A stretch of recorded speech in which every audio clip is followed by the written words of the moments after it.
नमस्कार दोस्तों। एक आदमी रोज कमाने के लिए घर से निकलता, शाम होती वापस आता। जैसे ही वापस आता, घर में तरह तरह की बातें होती। मोहल्ला पड़ोस के लोग, कभी दोस्त यार, कभी मोहल्ला पड़ोस के लोग उससे बातें करते। आज तुम्हारी पत्नी इधर थी, आज उसके साथ थी, आज उसके साथ थी। आज तुम्हारे घर में इतने लोग आए थे, कल तुम्हारे घर में इतने लोग आए थे। रोज का यही हो गया था। शादी को 10 साल हो चुके थे। पत्नी को बहुत समझाया लेकिन मानती नहीं थी। पत्नी को थी नशे की गोलियां खाने की आदत, और ऐसी स्थिति में पत्नी घर से कहीं भी चली जाती थी, होश नहीं रहता था। किसी के भी घर चली जाती थी, किसी भी इंसान के साथ 2 4 8 दिन रहती थी, आ जाती थी वापस। जब नशा उतरता था, पति समझाता था लेकिन वो समझने को तैयार नहीं थी। ऐसे होते होते 10 साल हो गए। पति परेशान हो गया। आए दिन पति के कारनामे जो हैं लोगों की जुबां पर आ गए। सुनते सुनते ताने पति इतना परेशान हो गया कि फिर गुस्से में आकर पत्नी के कर दिए 6 टुकड़े। जी हाँ दोस्तों, ये कहानी है उत्तर प्रदेश के सीतापुर जिले के अंतर्गत एक थाना लगता है, रामपुर कला थाना क्षेत्र। इसके अंतर्गत एक गांव आता है। इस थाना के अंतर्गत एक गांव आता है, गुरहड़िया चड़ारपुर। इस गांव में 10 15 किलोमीटर दूर एक गन्ने का खेत होता है। सीतापुर के एक गन्ने का खेत होता है, रमाकांत त्रिपाठी का। इस गन्ने के खेत में कुछ बकरियां चली जाती हैं, और जो महिला बकरियां चरा रही होती है वो उन बकरियों को ढूंढने के लिए उस गन्ने के खेत में चली जाती है। वहाँ वह एक बैग देखती है और आसपास देखती है, कोई नहीं होता है। जैसे ही वह उस बैग को खोलती है तो उस बैग में से निकलता है एक पैर, एक हाथ और कुछ इंसानी शरीर के कुछ अंग। इसके बाद वो महिला चिल्लाती है, दौड़ के बाहर आती है, और फिर जितने ज़ोर से वो चिल्ला सकती थी चिल्लाती है, और दौड़ते दौड़ते इस गांव में पहुंच जाती है। इसके बाद गांव में SP, DSP, search dog, forensic team, रात के 8 बज रहे थे, और गांव के बाकी के लोग, नज़दीकी पुलिस स्टेशन और सर्च पूरी टीम आ जाती है और रात भर सर्च करती है उस खेत में। इसके बाद कुछ हाथ मिलते हैं, पैर मिलते हैं, धड़ मिलता है। इससे ये समझ में आ जाता है कि ये किसी महिला की डेड बॉडी है, लेकिन सर नहीं मिलता। पुलिस के सामने ये केस बहुत ही पेचीदा था, और जिसने भी इस केस को अंजाम दिया था वो शायद ये सोचकर उसने अंजाम दिया था कि वो कभी पकड़ा नहीं जाएगा, और उसने इतने अच्छे तरीके से इस पूरी वारदात को अंजाम दिया कि शायद पुलिस भी इसमें काफ़ी दिनों तक परेशान रही। हालांकि पुलिस परेशान ज़रूर रही, लेकिन धीरे धीरे फिर सब कुछ सामने आया, और जैसे ही सामने आया लोग हैरान थे, परेशान थे कि इस कत्ल की ऐसी भी वजह हो सकती है।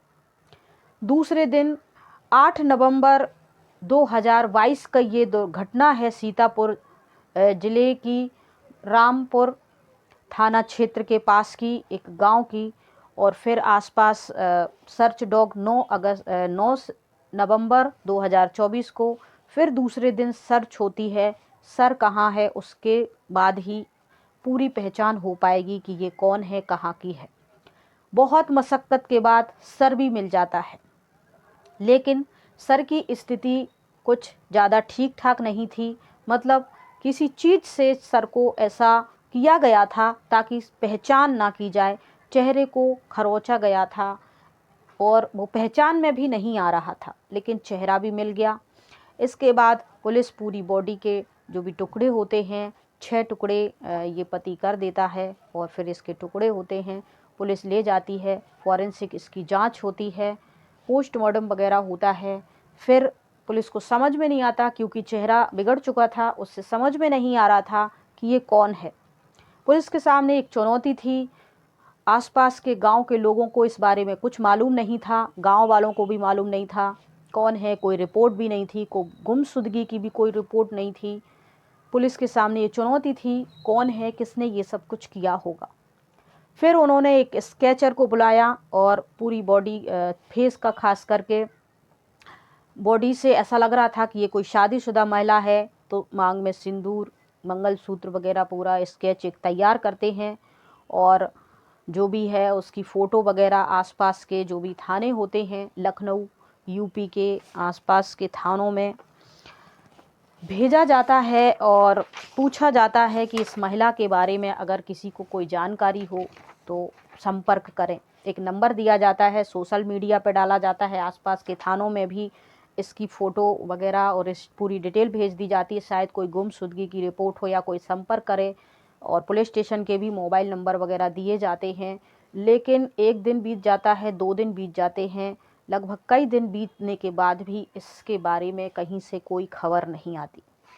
लेकिन 20 नवंबर 2022 को एक सीतापुर थाने में एक महिला आती है, हाथ में वो इस केस की फ़ोटो लिए रहती है और कहती है, सर ये सोशल मीडिया पर जो भी खबर वायरल हो रही है, हो ना हो, ये मेरी बेटी हो सकती है। मैं इसको कई दिनों से फ़ोन लगाने की कोशिश कर रही हूँ, बात करने की कोशिश कर रही हूँ, लेकिन कोई संपर्क नहीं हो पा रहा है। ये मेरी ही बेटी है।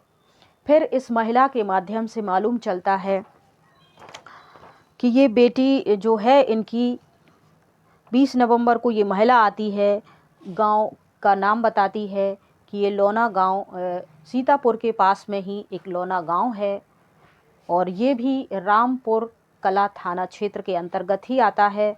यहाँ मेरी बेटी की शादी हुई थी उस शख्स के साथ, पंकज मौर्य के साथ मेरी बेटी की शादी हुई थी 10 साल पहले। अभी मैं कुछ दिन से उसे फ़ोन कर रही हूँ लेकिन बेटी से कोई संपर्क नहीं हो पा रहा है। तो मेरी बेटी शायद यही है। फिर वो उस गांव में जाते हैं और पंकज के बारे में पूछताछ होती है, लेकिन पंकज वहाँ नहीं मिलता। थोड़ी मशक्क़त के बाद पंकज पकड़े जाते हैं और फिर पुलिस उनको ले आती है और फिर पुलिस पूछती है कि तुम्हारी पत्नी कहाँ है और तुमने उसके साथ क्या किया। तब पंकज ज़ोर ज़ोर से रोने लगते हैं, भावुक हो जाते हैं। पुलिस कहती है, रोने धोने से कोई काम नहीं चलेगा, मुझे ये बताइए कि तुमने उस महिला के साथ, तुम्हारी पत्नी के साथ क्या किया। तब पंकज रोने लगते हैं।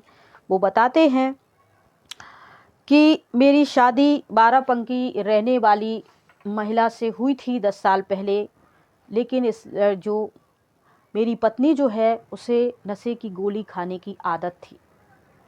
नशे में उसे होश नहीं रहता था, कौन अपना कौन पराया, क्या सही क्या गलत, और वो कहीं भी चली जाती थी, 8-8 दिन तक वापस नहीं आती थी। किसी भी आदमी के साथ, किसी के भी घर में रहती थी, उसके साथ हम बिस्तर हो जाती थी, संबंध बना लेती थी। और ऐसे ही उसका रोज़ का 2-4 दिन में, 8 दिन में मैं ढूंढ के ले आता था। फिर कोई नया आदमी उसे चाहिए, फिर कोई नया आदमी। ऐसे करते 10 साल बीत चुके। मैंने हर तरीके से अपनी पत्नी को समझाने की कोशिश की, लेकिन वो नहीं मानी। और आप इस तरीके से उसकी जो आदत है वो धीरे धीरे बढ़ती जा रही थी, जो लत है वो धीरे धीरे बढ़ती जा रही थी। और लोग जो हैं, मैं सुबह काम पे चला जाता था, इस बीच पत्नी मेरी कहीं भी चली जाती थी। रोज़ नए नए आदमियों की उसे लत लग चुकी थी और वो जब वापस आते मैं काम से, तब लोग मुझे ताने मारते। मैं इनसे बहुत परेशान हो गया और मैंने सोच लिया कि अब मैं इसको मार दूंगा। मैंने अपने 2 दोस्तों के साथ, पहले तो पत्नी का मेरे दोस्तों ने मदद की, गला दबाया, उसके बाद फिर हमने इसके 6 टुकड़े करे और फिर अलग अलग थैलियों में भरकर सोचा था कि बहुत दूर कहीं इसको फेंक आएंगे और पुलिस कुछ पता नहीं कर पाएगी और हम पकड़े नहीं जाएंगे। मैं अपने गांव लोना से थोड़ी दूर 7 किलोमीटर जाता हूं, लेकिन जैसे ही मैं दूर जा रहा था, मेरा जो घबराहट है, मेरी जो धड़कन है, वो बढ़ती जा रही थी। मुझे कुछ समझ में नहीं आ रहा था कि मैं क्या करूं। और घबराहट में मैंने वहीं एक गन्ने के खेत में इधर उधर लाश के जो टुकड़े थे वो फेंक दिए थे। और फिर सर फेंका, मैं पकड़ा ना जाऊं, इसीलिए फिर मैंने सर की ऐसी हालत कर दी ताकि पहचान में ना आ सके। लेकिन देखिए, कत्ल करने वाला चाहे कितना भी शातिर क्यों ना हो, आखिर वो पकड़ा ही जाता है। इस तरीके से ये पकड़े जाते हैं और फिर इनके जो 2 दोस्त इनके काम में शामिल थे, उनको भी गिरफ्तार कर लिया जाता है। और अभी ये जो मामला है पूरा कोर्ट में विचाराधीन है और इसके जो भी फैसले आएंगे इनके हक में इनको जो भी सज़ा मिलेगी वो तो जजेस हमारे तय करेंगे। इस कहानी का सुनाने का उद्देश्य किसी को परेशान करना नहीं, बल्कि नशे के प्रति जागरूक करना और क्राइम के प्रति जागरूक करना। अगर आप पति पत्नी हैं और आप दोनों में किसी में कोई लत है, किसी प्रकार की जो नशा होता है, वो शरीर के लिए और जीवन के लिए हानिकारक होता है, रिश्तों के लिए भी हानिकारक होता है। इन सब चीज़ों से बच के रहें, परहेज करके रहें। दूसरा, अगर आप अपने दोनों हस्बैंड वाइफ हैं, पार्टनर हैं, एक दूसरे के साथ वफ़ादारी से रहिए। और आप दोनों में से किसी को भी किसी प्रकार की कोई लत है, कोई ऐसी आदत है जिस वजह से आपके रिश्तों में थोड़ी बहुत खटास आ रही है, तो आप अलग हो जाइए। इस प्रकार की क्राइम की घटनाओं को अंजाम या वारदात को अंजाम मत दीजिए। इससे सतर्क रहिए, सावधान रहिए, क्योंकि वो जो जिनके अंदर कुछ गलत आदतें होती हैं वो तो होती ही हैं, उनसे आप अपने आप को दूर रखिए। उनके घर परिवार वालों को बुलाइए, जो भी बातें हैं उनको बता दीजिए, आप अलग रह लीजिए और अपने अपने रास्ते पे चल लीजिए। लेकिन इस प्रकार की क्राइम घटनाओं को अपने जीवन में मत आने दीजिए, क्योंकि उनकी लाइफ तो बर्बाद हो ही रही है, साथ में आप अपनी लाइफ बर्बाद कर रहे हैं और आप अपने दोस्त रिश्ते समझ जो भी हैं उनकी भी बर्बाद कर रहे हैं। तो इन सब चीज़ों से आप बच के रहिए, सावधान रहिए, सतर्क रहिए। जय हिंद, जय भारत। ध्यान रखिए अपना, स्वस्थ रहिए, मस्त रहिए।